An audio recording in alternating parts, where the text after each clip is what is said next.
ये शरीर है, इसको हम अलग अलग तरीके से संवारते हैं, सजाते हैं। अच्छी बात है, गुरु प्यारे साथ संगत जी, सुंदर दिखना भी चाहिए, अपने शरीर को साफ सुथरा रखना भी चाहिए।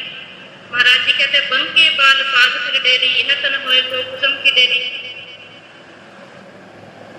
पर हमें यह नहीं भूलना है कि जो यह शरीर है, एक दिन इसको राख की ढेरी बन जाना है। गुरु प्यारे साथ संगत जी, गुरु प्यारे साथ संगत जी, फरीद जी कहते हैं जमी पूछे आसमान को फरीदा केवट किन गए। जो जमीन है वो आसमान से पूछती है कि जो खेवट है वो कहाँ गई। धरती आकाश से पूछती है कि जो खेवट है वो कहाँ गई। खेवट कहते हैं गुरु प्यारे साथ संगत जी नाव चलाने वाले थे।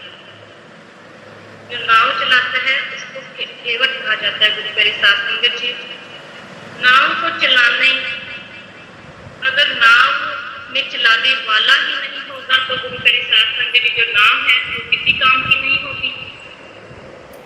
उसी तरह जब तक ये हमारा शरीर है, इसके अंदर श्वास है, तब तक इस शरीर की वैल्यू है। गुरु प्यारे साथ संगत जी, शरीर की कीमत है।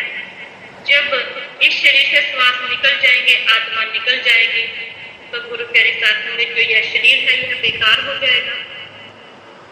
और जो हमारे सगी संबंधी है वो भी कहने लगेंगे कि इसका अंतिम संस्कार कर दो, अब इसको रखने का कोई फायदा नहीं।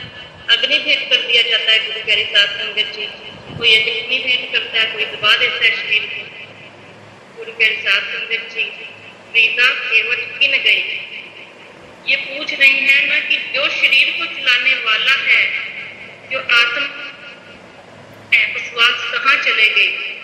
गुरु प्यारे साथ कहाँ जाते हैं। अगर हमने अच्छे कर्म किए हैं, नेक कर्म किए हैं, परम पिता परमात्मा की भजन बंदगी की है, तो गुरु प्यारे साथ संगत हम इस आवागमन चक्कर से मुक्त हो जाएंगे और जो हमारी आत्मा है उस परम पिता परमात्मा के चरणों में बैठ जाएगी, लग जाएगी। गुरु प्यारे साथ संगत, लेकिन गुरु प्यारे साथ संगत जी, अगर हमने इस शरीर से पाप कर्म किए हैं, बुरे कर्म किए हैं, उस परम पिता परमात्मा को याद नहीं किया, तो धर्मराज की कचहरी में हमें इस कर्मों का जो है लेखा देखा जो है वो देना पड़ेगा। सतगुरु कबीर साहब जी कहते हैं, धर्म राय जब लेखा मांगे क्या मुख लेके जाएगा, राम सिमर पछताएगा। कि जब हमारा जो ये शरीर है ये श्वास छोड़ देगा गुरु प्यारे साथ